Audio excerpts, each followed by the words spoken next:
વડોદરા શહેર સુશોભિત નગરી જ્યારે જ્યારે મહેમાનો આવે ત્યાં અહીંયા પોલીસ ખૂબ સારી રીતે કરવામાં આવતી હોય છે। મિત્રો, નિર્મલા સીતારામન આવી રહ્યા છે, મુખ્યમંત્રી ભૂપેન્દ્રભાઈ પટેલ આવી રહ્યા છે, તેવામાં કોયલી ઉંડેરા રોડ પર એક ભુવાના દર્શન થયા છે।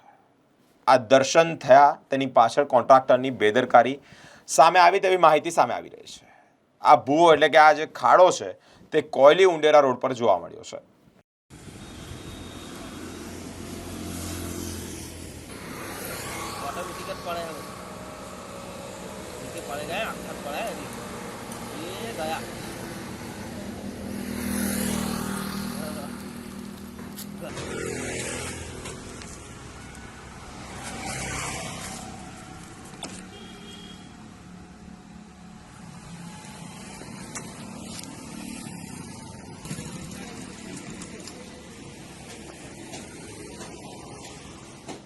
નમસ્કાર દર્શક મિત્રો, સ્પાર્ક ટુડે ન્યૂઝમાં આપનું હાર્દિક સ્વાગત છે। ભર ઉનાળે કોયલી ઉંડેરા રોડ પર ભૂવો પડતા આશ્ચર્યનો વિષય બન્યો છે કે વડોદરા શહેરમાં જે ભર ઉનાળે આવી રીતના ભૂવા પડતા હોય છે અને કોન્ટ્રાક્ટરની જે બેદરકારીના કામો છે તે બહાર લાવતું હોય છે, ત્યારે આજે વડોદરા શહેરના ઉંડેરા કોયલી રોડ પર ભૂવો પડતા તંત્ર દ્વારા જે અહીંયા સમારકામ કરવામાં આવે તેવી લોકોની માંગ ઉઠી છે। જે ભૂવો પડવાના કારણે વાહન ચાલકોને પણ ભારે હાલાકી પડવાનો વારો આવ્યો છે, જેને લઈને જે ત્યાંના સ્થાનિક લોકો છે તેઓ પણ કહી રહ્યા છે કે જે આ ભૂવો પડ્યો છે તેનું વહેલી તકે સમારકામ કરવામાં આવે અને વડોદરા શહેરમાં જે આવી રીતના ભૂવો પડતા હોય જેને લઈને કોન્ટ્રાક્ટરની જે બેદરકારીના જે કામો છે તે બહાર પણ આવતા હોય છે।